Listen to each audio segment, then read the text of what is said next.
এবারও ফেল মারলাম।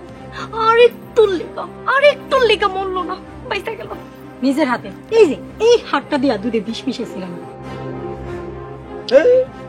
আমার 100টাতে জ্বলে গেল। হারা বাজার ঘুরা বালা বিষটা কিনে আনছিলাম, বাঁচলো কেমনে? আরে সেজো বইয়ের কই মাছের প্রাণ বিষ খাইয়া হজম করে ফেলাইছে।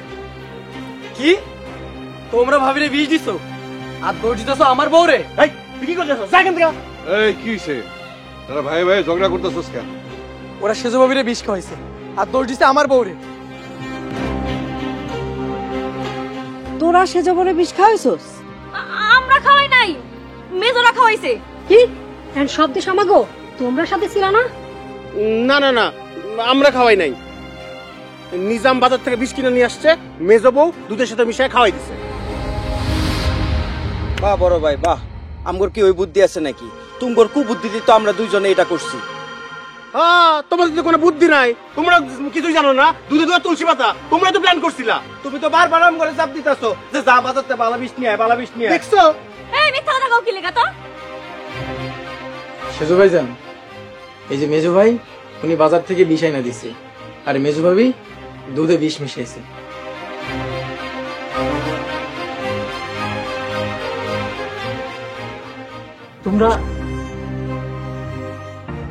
তোমরা আমার বউরে বিষ খাওয়ায়া মারতে চাইছিলা? এত খারাপ তোমরা? এরকম নিকৃষ্ট একটা কাজ করতে নিজের বিবেক একবার বাঁধলো না? সি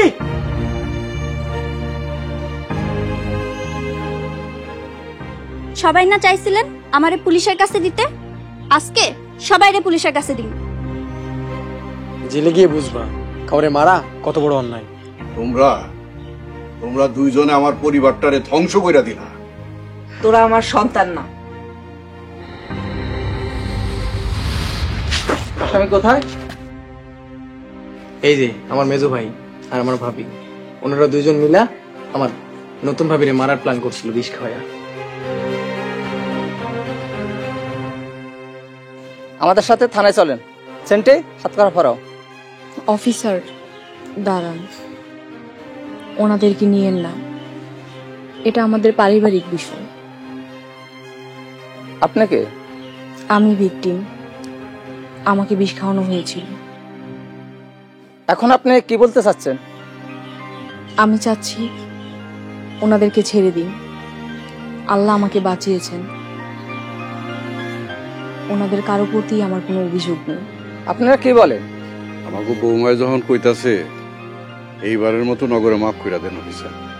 ঠিক আছে, আপনাদের যখন অভিযোগ নাই তখন ছেড়ে দিলাম। নেক্সট আর কাজ করবেন না। সেন্টে চলো।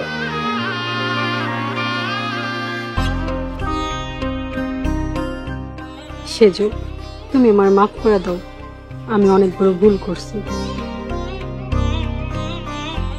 বোন, আমিও তোমার লগে অন্যায় করে ফেলাইছি, আমারও তুমি মাফ করে দাও। ছি, এইসব বলে আমাকে লজ্জা দিয়েন না। আমরা অশিক্ষিত, মূর্খ, আমরা তোমার চিনতে পারি নাই বোন। তুমি যে এত মহৎ আমরা এটা জানতাম না। শিক্ষা মানুষকে মহৎ করে তোলে। তোমার মতো শিক্ষিত বউ বাংলার ঘরে ঘরে দরকার। মা, তোমার শিক্ষার আলো দিয়া আমার এই মূর্খ পরিবারটারে আলোকিত কইরা তুলবা। আজকে থেকে আমরা সবাই মিলা ভাবির কাছে লেখাপড়া শিখব। শিক্ষা মানুষকে আলোকিত করে, তাই শিক্ষার আলো ঘরে ঘরে চালো।